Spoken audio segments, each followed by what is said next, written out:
আজকে সে তার জীবনে প্রথম পরীক্ষা দিয়েছে। দেখেন, 3 লিখেছে, সরেও লিখেছে, সরেয়া লিখেছে, 9, মানে দ্যাট মিনস হচ্ছে রসের প্রথম ঘরটা।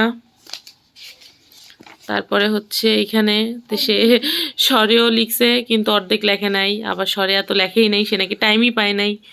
রসই লিখছে কোনো রকম, দীর্ঘই লেখে নাই, আবার এটা লিখতে দিছে, এটাও লেখে নাই। তারপরে এইগুলো ঠিক আছে, রং করছে মোটামুটি, যাই হোক।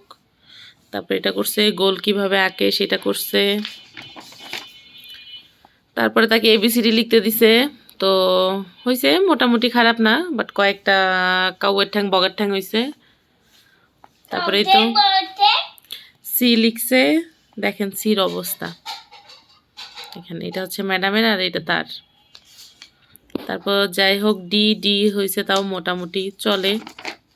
এখানে নাকি এটা শেষ, সে লিখতেই পারে নাই, তাই সে নাকি টাইমই পায় নাই। তারপরে এই যে আবার 1 2 3 4 লিখছে, তো একটা মোটামুটি মাশাআল্লাহ সুন্দর হয়েছে। একটা 1টা চলে মোটামুটি, 2টাও হয়তো আরেকটু ভালো হওয়ার দরকার ছিল।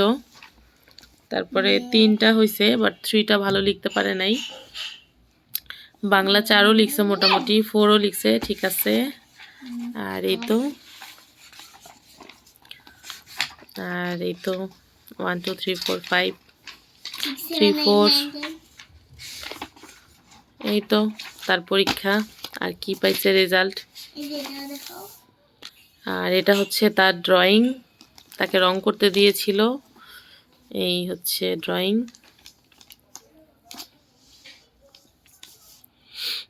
তো কেমন হয়েছে তার পড়াশোনার প্রথম স্টেজ আর পরীক্ষা জানাবেন অবশ্যই কমেন্ট করে। এই যে এতক্ষণ যার পরীক্ষার দেখলেন, আর এই হচ্ছে সেই পরীক্ষার্থী। তো পরীক্ষার্থী এদিকে তাকান, আপনি যে পরীক্ষাটা দিলেন, পরীক্ষা দেওয়ার পর আপনার কেমন লাগতেছে? প্রথমবার আমি পরীক্ষা দিলাম, অনেক ভালো লাগতেছে। অনেক ভালো লাগতেছে। তো আপনি যেগুলো পারেন নাই, ওগুলা কি ভবিষ্যতে পরীক্ষাতে দিতে পারবেন? আগামী বছর আমি পরীক্ষা দিব, এরকম ভালো, আরো ভালো পরীক্ষা দিবা? ঠিক আছে। এই জন্য কি করতে হবে? ভালো করে পড়তে হবে, হ্যাঁ, আর ভালো করে লিখতে হবে, হ্যাঁ, আর কি করতে হবে? দুষ্টামি কম করে করতে হবে, হ্যাঁ। তারপরে আর কি করতে হবে? কম করে দিতে হবে, হ্যাঁ, মোবাইল কম দেখতে হবে, ঠিক আছে? মনে থাকবে যে মোবাইল কম দেখতে হবে। তুমি তো বলতাছো সব। আচ্ছা, তুমি বলো, মনে থাকবে যে মোবাইল যে কম দেখতে হবে? জানি না, মন থাকবে না। আচ্ছা, ঠিক আছে।